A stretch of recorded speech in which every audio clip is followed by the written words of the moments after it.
are the main drivers of this mass extinction that they're talking about? And can you simplify for us what sort of chain effects occur when a certain creature goes extinct? We're told by 2020, in 3 years, that we will be missing 66% of all land wildlife. In the ocean, from 2000 to 2010, for a 10-year period, human beings poached and slaughtered 1 billion sharks. For most of the shark species, we're now missing 90% of sharks. They keep the oceans healthy by removing their prey that's sick and weak and old, and they prevent diseases from going global. We are destroying all life. This is a crisis of epic proportion. 44% last year of our honeybees in America didn't make it. It's the highest death rate we've ever seen. And the culprit is where their habitat is being destroyed, the chemicals on the land are killing them. If the bees die, we die because we can't have any food to eat.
Bees are actually gentle and beneficial, and we need to be nice to the bees because the bees are in trouble.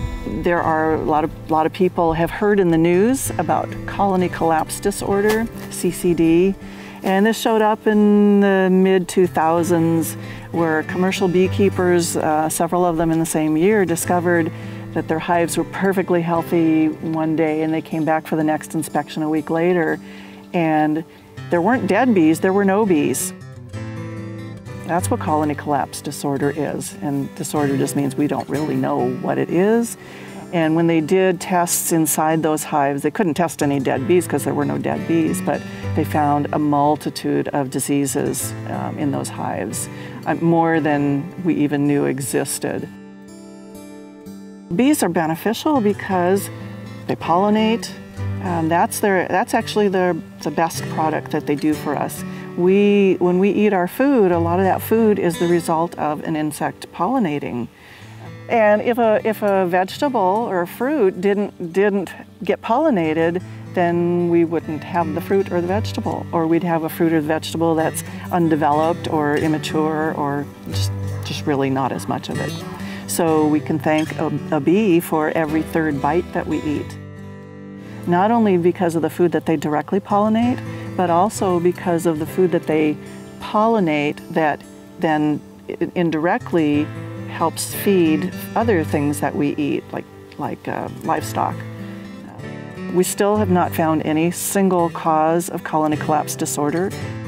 It's probably a combination of things, probably poor nutrition, lack of habitat. So we're, all the feral bees, the wild bees, they have no place to live anymore because we pave everything. We have these big, huge lawns that they can't live in.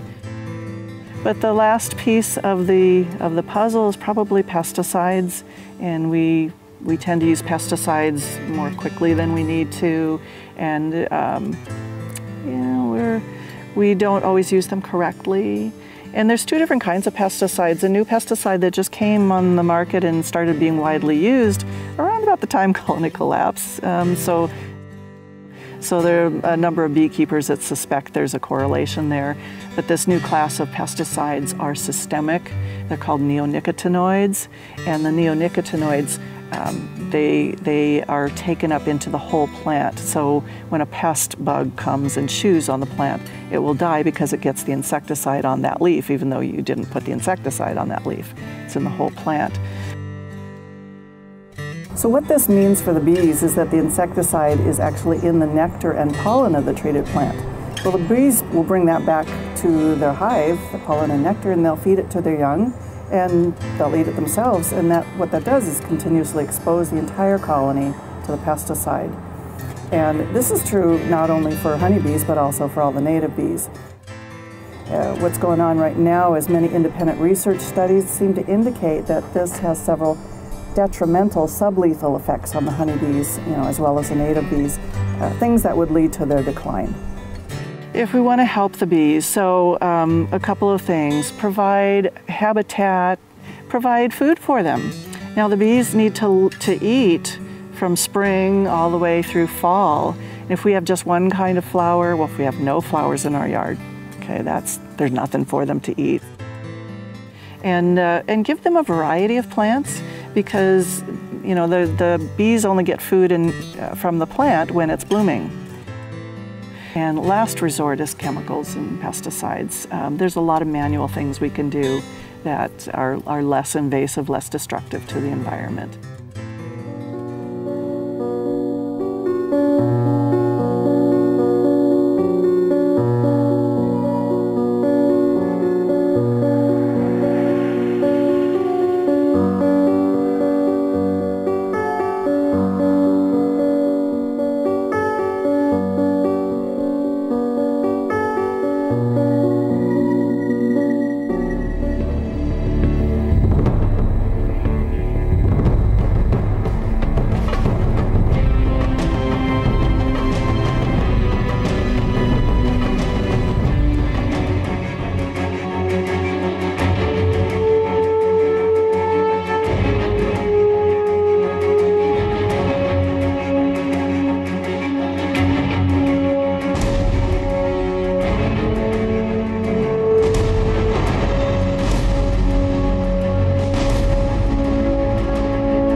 I think there's no question whatever that our government will stand by Gibraltar.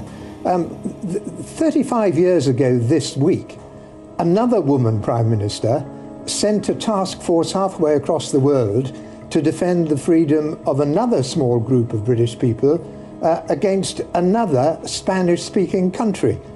And I'm absolutely certain that our current Prime Minister will show the same resolve in standing by the people of Gibraltar.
I spent about 30 years looking into top political assassinations and false flag attacks, which I would call state-sponsored terrorism.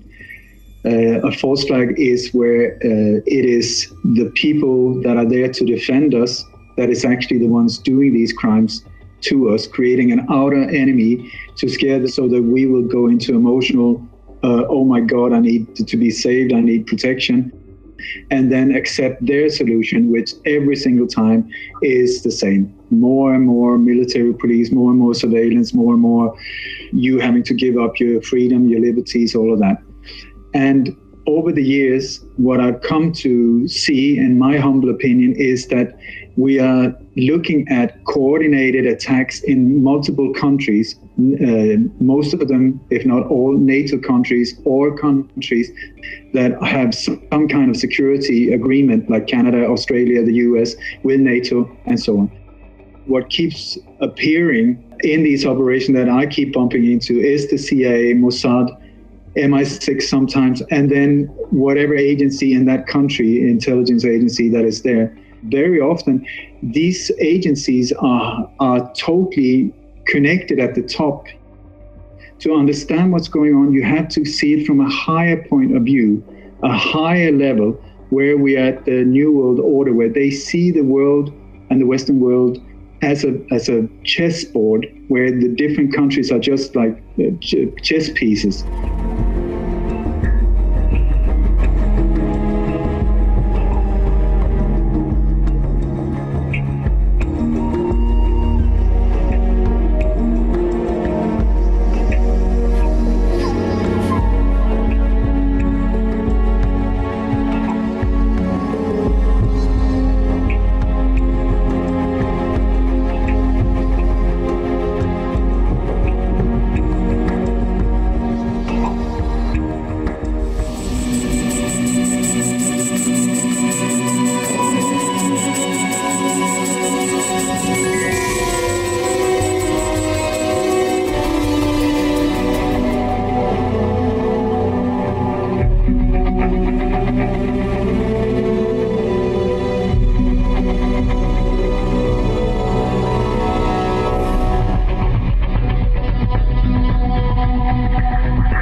Редкая из западных СМИ накануне удержалась от соблазна обвинить сирийские войска, заодно и ВКС России, в трагедии в провинции Идлиб, где множество людей погибли, отравившись нервно-паралитическим газом.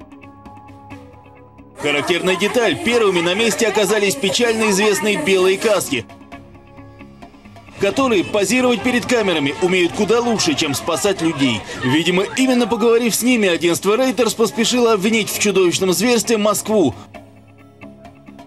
Позже выяснилось, во-первых, российская авиация там в этот день не применялась, а во-вторых, боевое отравляющее вещество произвели сами боевики. Боевики, кстати, никогда не скрывали того факта, что они обладают навыками, техникой и достаточным количеством сырья для производства химического оружия.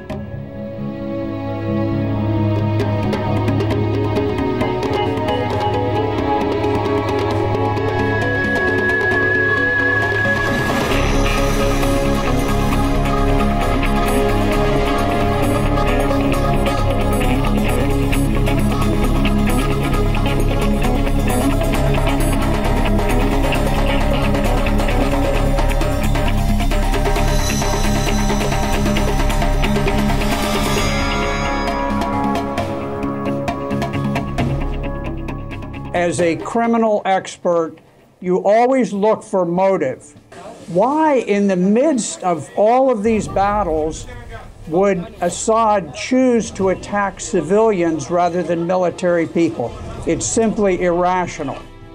I defy anyone in the media to give me one good, sound reason why Syria would do this. You need to also look at who are the witnesses.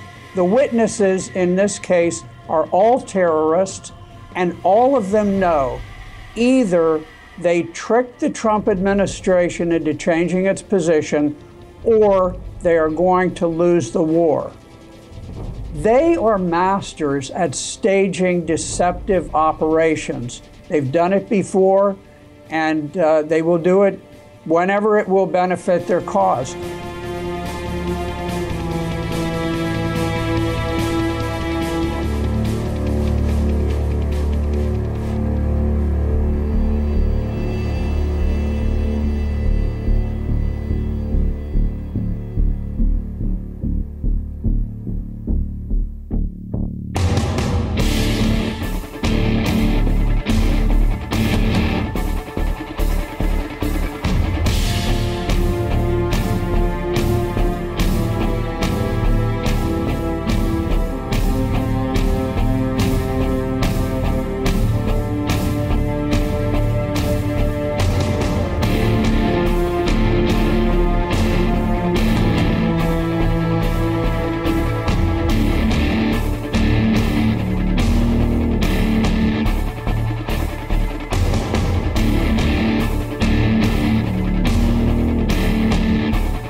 Donald Trump has been taken hostage by the deep state.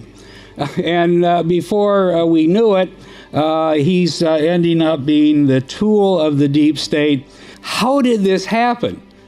How in 77 days is he doing something as stupid, as immoral, as short-sighted, as impulsive, as starting a major conflict with the Assad government and getting exactly into harm's way with Russia and all of its allies? What is he trying to accomplish? And the only thing that I can think of is that, and they've said it, Assad had to be punished. You know, the question comes to your mind, who appointed Donald Trump to be the global spanker-in-chief for any dictator or leader of a country that misbehaves? If there were some kind of existential threat, some horrible, immense, powerful, terminal threat to our existence, maybe that would be a justification for what we have. Instead of an existential threat, we have less of a threat than we've had since 1917, when Wilson foolishly put us into the First World War. And let's just tick off what is out there. The first one, obviously, is Russia. So how do they threaten the security or the safety of anybody in America unless you think Putin is foolish enough to risk nuclear retaliation by attacking us first? There's nothing that the Russians are going to do that remotely threatens us. China is the same thing, but they aren't a threat to us, and frankly, they're not a threat to any of their neighbors either, because they depend on a huge supply of raw materials coming up through the South China Sea into their ports. And frankly, we don't have to get that excited about the terrorism threat either. And if we wanted to do something about it, that's the third item, we ought to stop bombing and droning and occupying, because it's the blowback from that that's created what does exist today as a terrorist threat. So it leads to the system to keep itself alive leads to what I call endless false narratives, because if there isn't an enemy, if there isn't an imminent threat, then over time it becomes hard to justify all of this money that is being wasted in this massive system.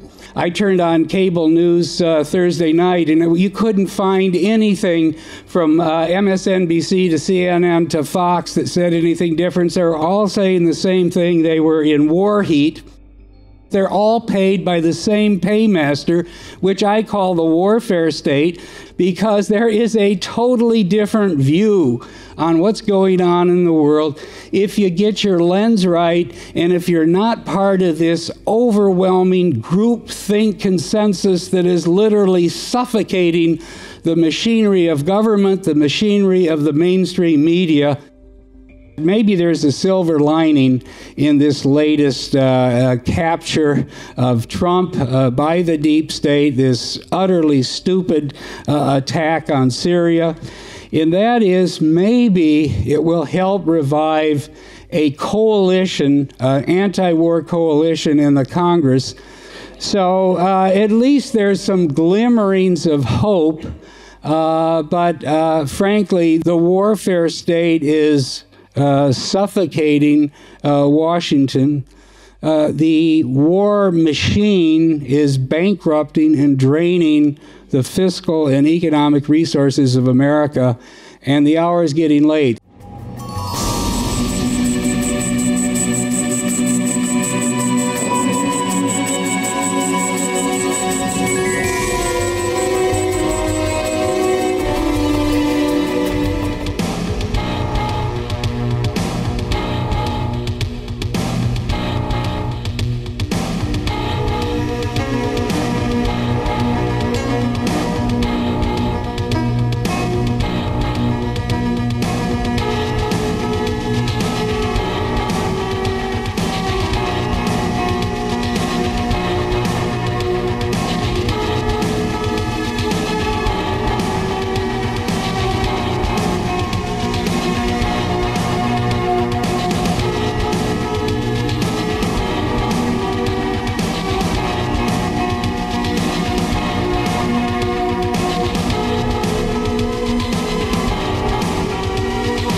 The U.S. media is definitely beating the drumbeat of war. The U.S. media likes to only focus on the so-called North Korean threat. But a lot of what the Western media talks about in terms of North Korea is really based on distorted facts. I believe what is happening right now is that the U.S. is flexing its muscle in order to intimidate North Korea. We have been here before in the past. But by deploying aircraft carriers and strategic bombers to the region, what the United States is doing is it is creating a situation of tension where even the slightest misstep can create a confrontation that can quickly escalate into to full-scale war.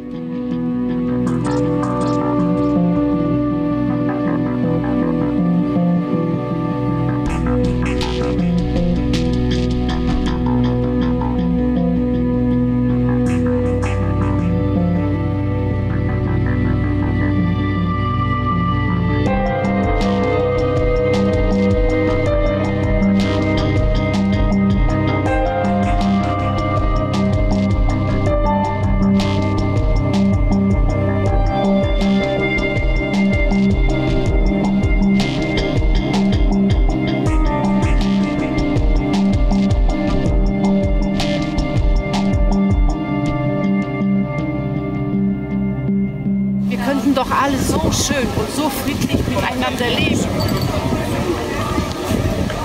Glauben Sie mir, ich habe Enkel, ich habe Kinder. Ich möchte gerne, dass die Welt in Ruhe, dass wir Frieden haben, alle, egal welche Völker. Aber schade ist nur, dass so wenige Menschen sich darum kümmern. Es wird alles im Fernsehen geguckt, nur das, was wichtig ist, das wird nicht gesehen. Und das auch das, was wichtig ist, wird immer um diese Zeit im Fernsehen ausgestrahlt, wo die Menschen schlafen. Das arbeitende Volk noch, sage ich mal. Und das macht mich sehr, sehr traurig. kann Ihnen gar nicht sagen, wie schlimm es ist.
Figure out how to electronically stroke the ionosphere in just the right way, you could return a signal to the Earth that would affect the behavior of all of those in contact with that signal. And so when you think about HAARP as a device that could actually do this, that's where it actually caught my attention. It utilizes essentially what is called a frequency following response, or an FFR. And what this is where the brain of human beings will lock on to an external signal and begin to mirror, begin to follow it. And what that does is alter brain chemistry in kind of the sort of grossest way. It can just adjust or alter an emotional state, as an example, from, say, lethargic and passive to highly active and agitated, almost like flipping on and off a light switch. The ability to do this in a directed way on a large scale with HAARP is one thing.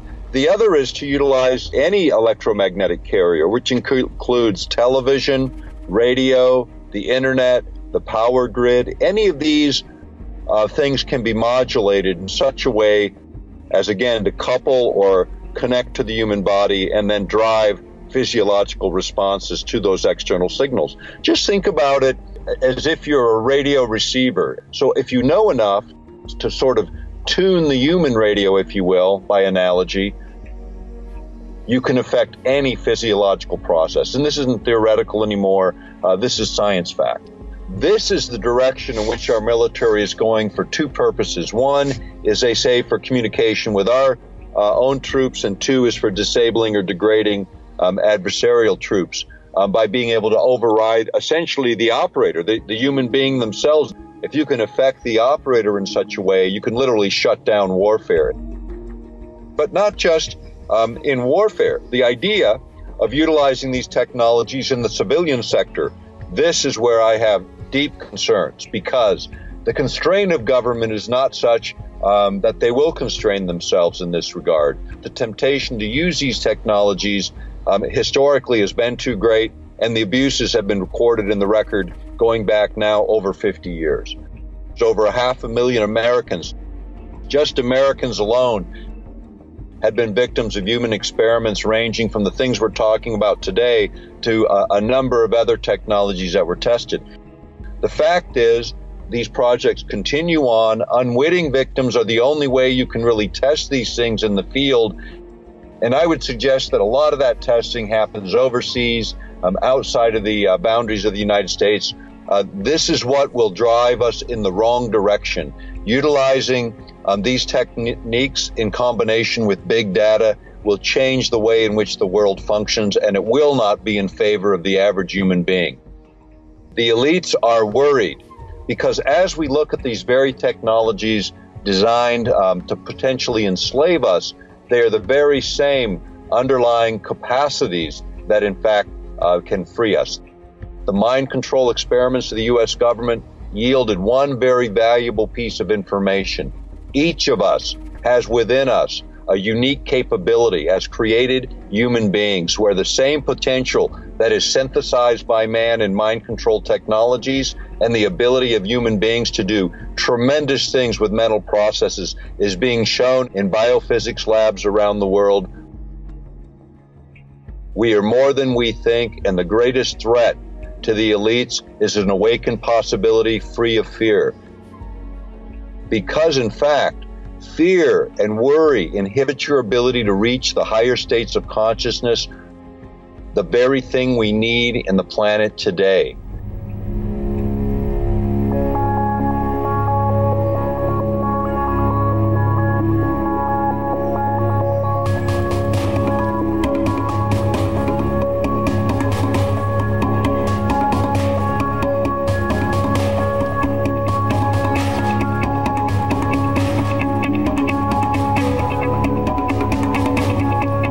Que se está trabajando en esa línea, que se está trabajando en cómo controlar el cerebro. En noviembre del año pasado, sin ir más lejos, la Food and Drug Administration, el Departamento de Estados Unidos que regula precisamente todos estos aspectos sanitarios, autorizó por primera vez la producción a una sociedad americana de un chip cerebral que grababa y estimulaba el cerebro. Grabar el cerebro significa que te están grabando todas tus emociones, que saben no solamente eso, que pueden llegar a permitir prever cómo puedes actuar en el futuro.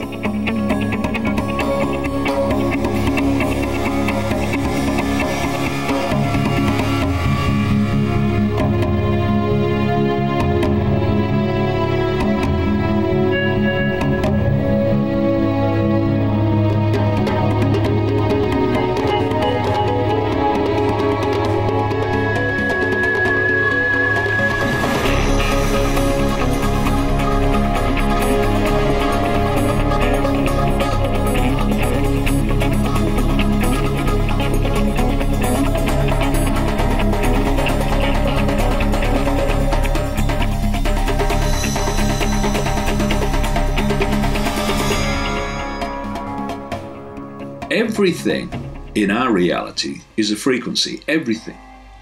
Thoughts are frequencies. Emotions are frequencies. And different emotions, whether it's joy or whether it's depression, are different frequencies. The human brain works in a certain frequency band and processes information in a certain frequency band. Therefore, if you can broadcast frequencies and information in those frequencies within the frequency band that the human mind interacts with reality, then you can completely scramble them or implant thoughts and perceptions that people think are their own. A violent protest, that is a frequency. People getting mass agitated, in mass states of fear. These are all frequencies. And if you can broadcast frequencies in a community or in an area, you can create mass hysteria, you can create mass fear. This is a story about what happened in 1991 in the war against Iraq. It describes a US psychological operation tactic directed against Iraqi troops in Kuwait. The US PSYOPs team set up its own portable FM transmitter and transmitted a sophisticated electronic system to speak directly to the mind of the listener, to alter and entrain his brainwaves, to manipulate his brain's EEG patterns and artificially implant negative emotional states, feelings of fear, anxiety, despair, and hopelessness. And this subliminal system doesn't, it says, just tell a person to feel an emotion. It makes them feel it. It implants that emotion in their minds, because they're broadcasting the frequency of that emotion, which gets the body to manifest that emotion. They broadcast this stuff to Iraqi troops, and what happened? There was a mass surrender of Iraqi troops. You can use these same techniques to program someone to carry out a terrorist attack. Over and over and over again, you see people involved, particularly in America, in mass shootings, which of course traumatize the population, among many other things, who are clearly under forms of mind control and were triggered to do it when you look at the background evidence. Are we so naive as to believe that's not being used on the general population to bring about reactions, responses, and behavior from the target population? Of course they are. And when you look, therefore, at this now gathering and fantastic already grid of transmitter towers, of Wi-Fi, of smart meters, these are frequencies being broadcast into the environment. People largely don't realize the scale of mind control to which the global human population is constantly subjected. We are at the crossroads here. We take our minds back, or someone else completely takes them over.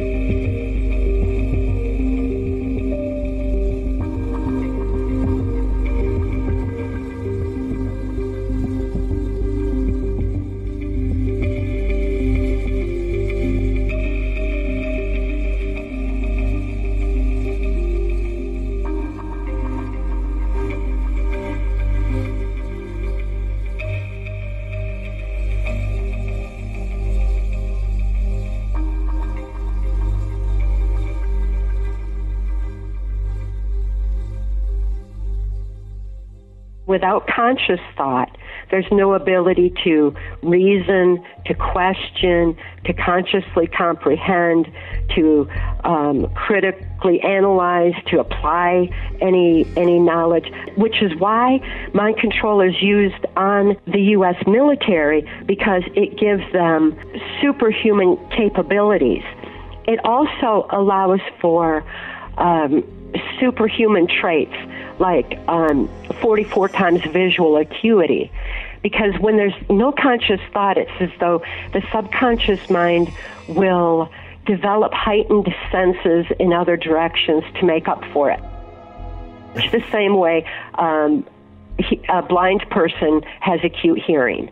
You know, the brain will make up for it. So with 44 times visual acuity, the soldiers would be able to just point and shoot with pinpoint accuracy. Not only that, but they didn't have that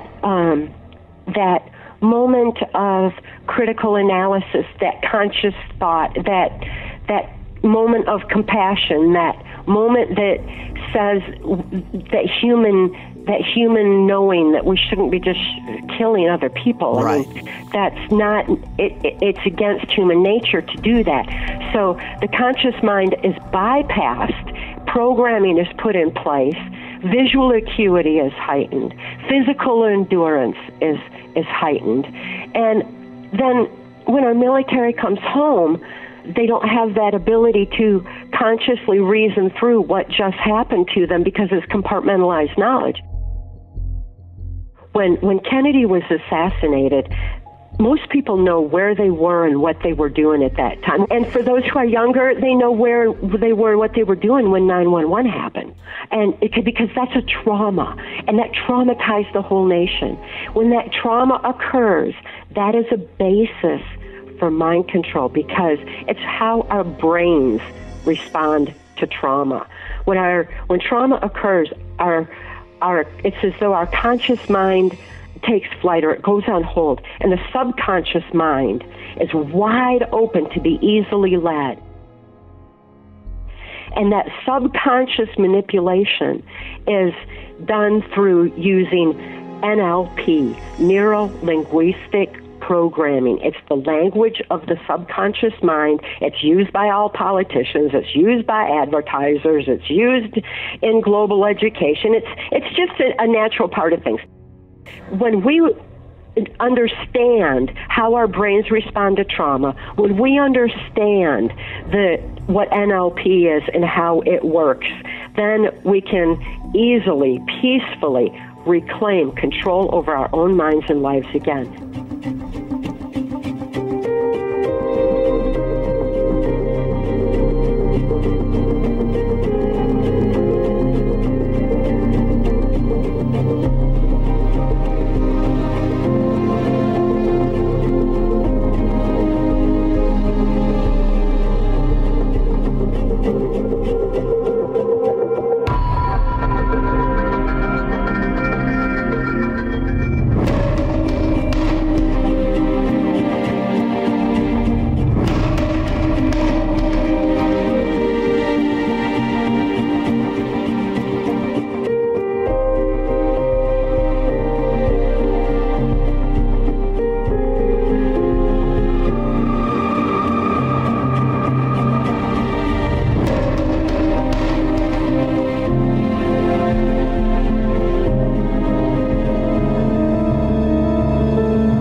Why would the government try to hide the reality of UFOs, as they have for decades? They understood we have off-world visitors coming here, using this high technology energy. We can imagine why they might lie about it. It's technological advantage, military applications. But what are some of the other reasons that you see for this? Social and political control. I mean, it's political control 101. Information control. Those who control the information flow have their hand on the lever of power. Why do these aliens go skulking around the shadows?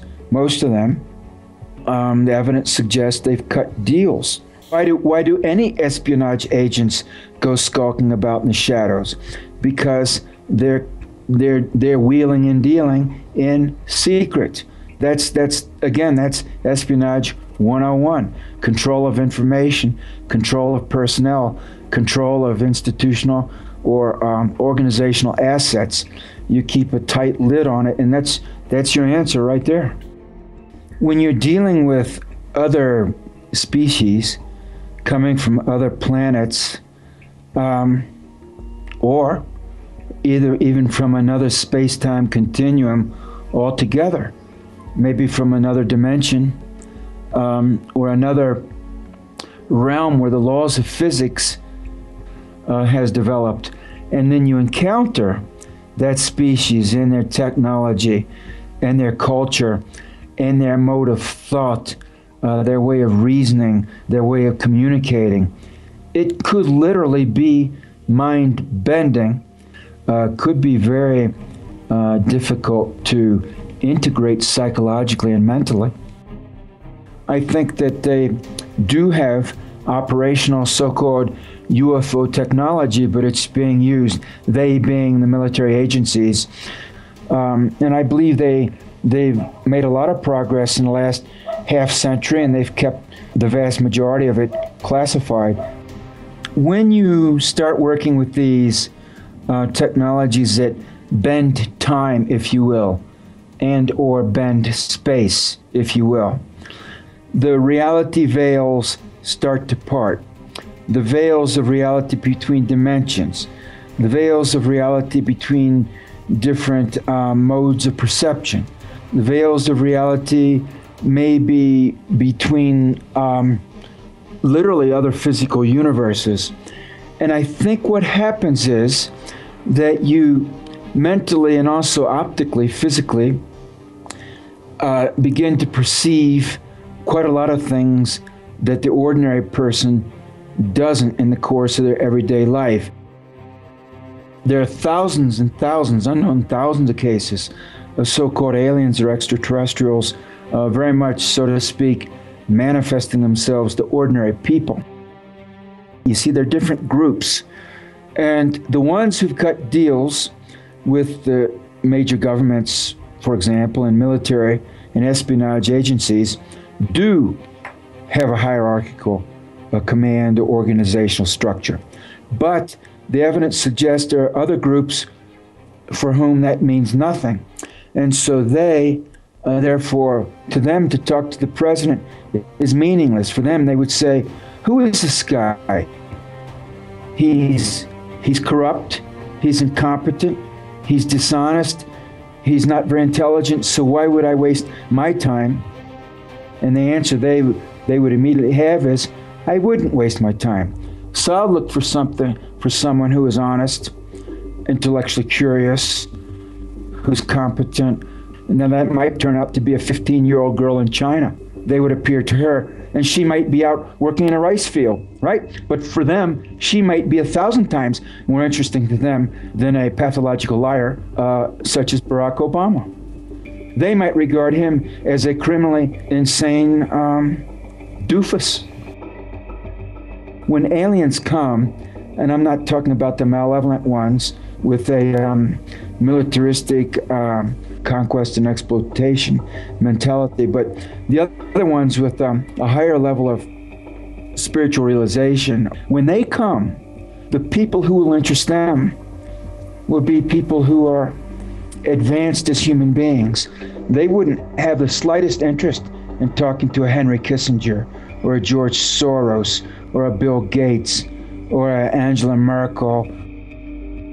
There are ET beings and races who are very technically clever, but also have an advanced consciousness, very advanced consciousness, almost godlike in some respects. There are other ETs that are very technically clever, but they have a very low level of consciousness. And both of them, the evidence suggests that both types are here on Earth. I know it's essential to explore and advance consciousness. That is the purpose of a human being, to be conscious, to explore consciousness.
should be true love.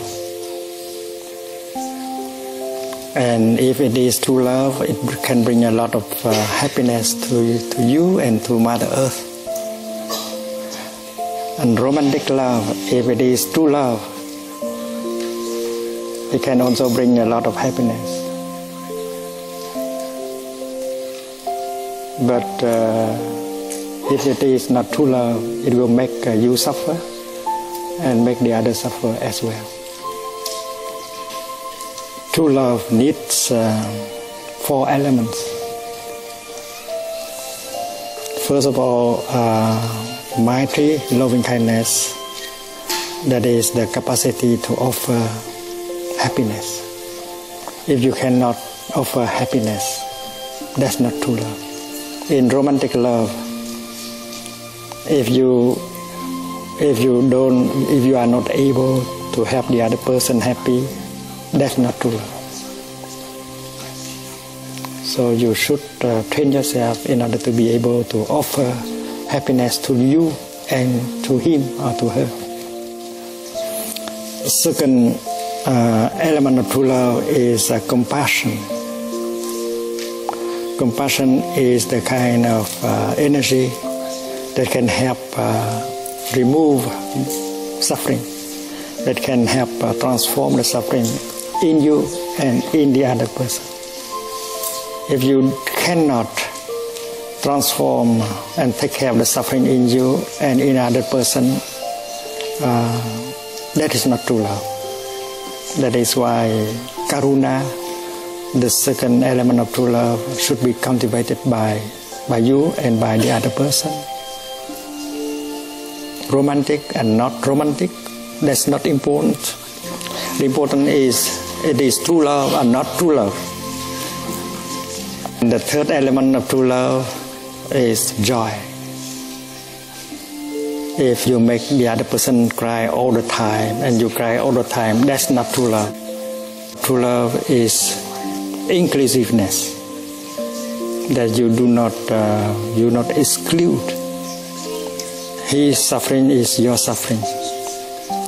His happiness is your happiness. There is no individual suffering and happiness anymore. In true love, there is the element of inclusiveness, non-discrimination. There is no separation. There is no frontier between you and the other person. In that spirit, you cannot say, that's your problem. No, your problem is my problem. My suffering is your suffering. And if romantic love has these 4 elements, it can bring a lot of happiness also. If you are successful, you will cultivate a lot of loving kindness and compassion. And very soon, your love will be all-embracing. The other person is no longer the only object of your love, because your love continues to grow and your love will embrace all of us, and happiness becomes limitless. If it is true love, and then it will continue to grow and include more and more and more, not only humans, but also animals, vegetables, and minerals. And that is great love, Maha Karuna, Maha Maitri.